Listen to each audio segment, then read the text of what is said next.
Hi everybody, welcome back to my channel. Welcome to another video of Italian grammar.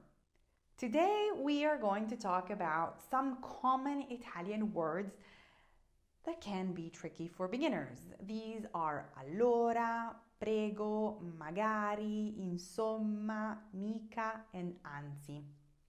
These words are used all the time in everyday conversations, and knowing how to use them will make you sound more natural in Italian. Now, let's look at the, let's say, basic options for each word. For some of them, I actually have more detailed lessons, and I will link them here below. But if you need a quick lesson or review, this specific lesson is perfect for you. You can also download all of this for free by clicking on the link below. Now, let's look at the first word, allora. The word allora can be translated to so, well, or then in English. It's super versatile and it's often used to start a sentence, or it can be like a filler word, so you can use it when you're like thinking. Here are some common uses. The first use is like as an introduction, so you're going to use it to introduce something to a person when you speak. For example, allora, vieni con me dalla nonna? So, will you come to grandma with me? Or, allora, adesso andiamo al supermercato, poi andiamo al parco. So you see how it's used at the beginning of the sentence, sort of to introduce the rest of the sentence, what you're going to do, what is going to happen.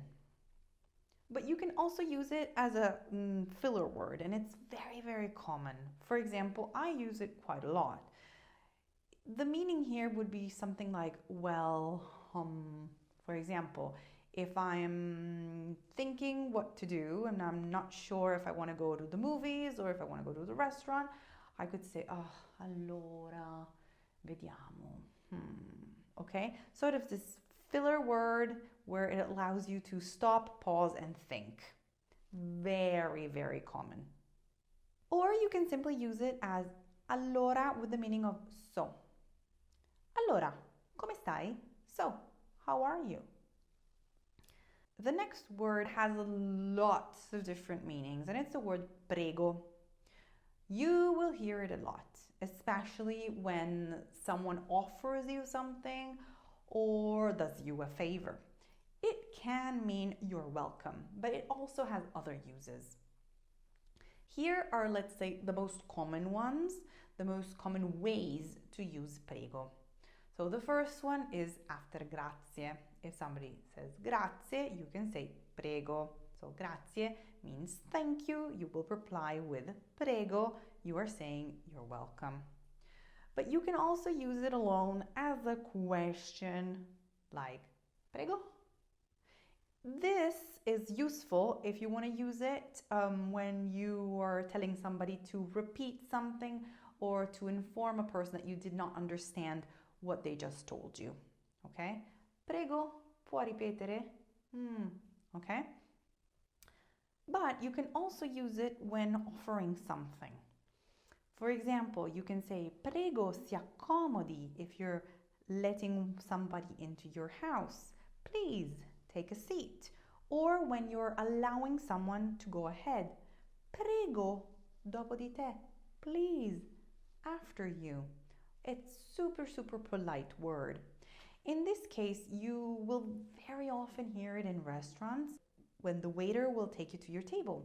He or she will say, prego, seguitemi, please follow me. The next word is magari. Magari can mean maybe or I wish, depending on the context. It's a great word for expressing hope or possibility. Let's talk about the most common use, okay? You can use magari to mean maybe or perhaps.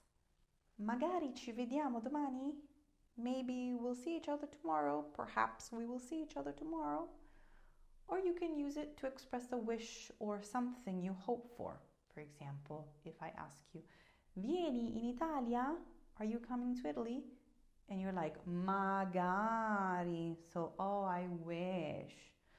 Or for example, if you tell me, Hai vinto la lotteria? Did you win the lottery? I could say magari. I wish. That would be wonderful. Another super interesting word that I have not really talked a lot about, it's insomma. Very versatile, and it can mean in conclusion, but it's also used to express dissatisfaction, or you can use it like to sum up a situation. Let's go into details on the different options. So, to sum up or end a situation or something, you can say insomma, tutto è andato bene, with the meaning of in conclusion, in the end, everything went well. But if you're using it to express frustration or satisfaction, you need a little exclamation mark. You can say insomma, non ne posso più. In this case, it's like, come on, I can't take it anymore. This word can also be a filler word. And in this case, it translates to so-so. So when you're talking about something that's like average. For example, com'è andata la tua giornata? How did your day go? Insomma, non troppo male. So-so, not too bad. You have that feeling of, yeah, okay, like an average. The next word is MICA. The word MICA is used to like say no to something. Often it's a more informal or empathetic way to negate something, and it can be thought of as a way to say not really or not at all. Let's break down the most common use. Once again, I'm talking about the basic ones.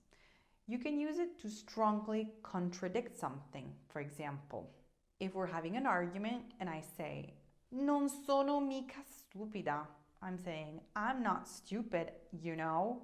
So I'm like telling you, hey, the fact that I'm stressing it out a lot. Non sono mica stupida, okay? But you can also use it to express doubt or disbelief. For example, mica penserai che ci credo, meaning you don't really think that I believe that, do you? And the last way of using mica, well, last basic way, is to emphasize a negative sentence. For example, non ho mica detto questo. I didn't say that at all. So it would be the at all that sort of falls into a fake translation of mica. And then I want to talk about ANZI. ANZI is a little word that is very useful if you want to correct yourself, if you want to emphasize something, or even say like on the contrary. It's very common in Italian conversation and has a few different basic uses. Here is how you can use ANZI. You can use it to correct yourself, for example. Mi piace questo film, anzi lo adoro. So, I like this movie. Actually, I love it. So you're correcting the level of how much you like something. But you can also use it to say on the contrary or even better.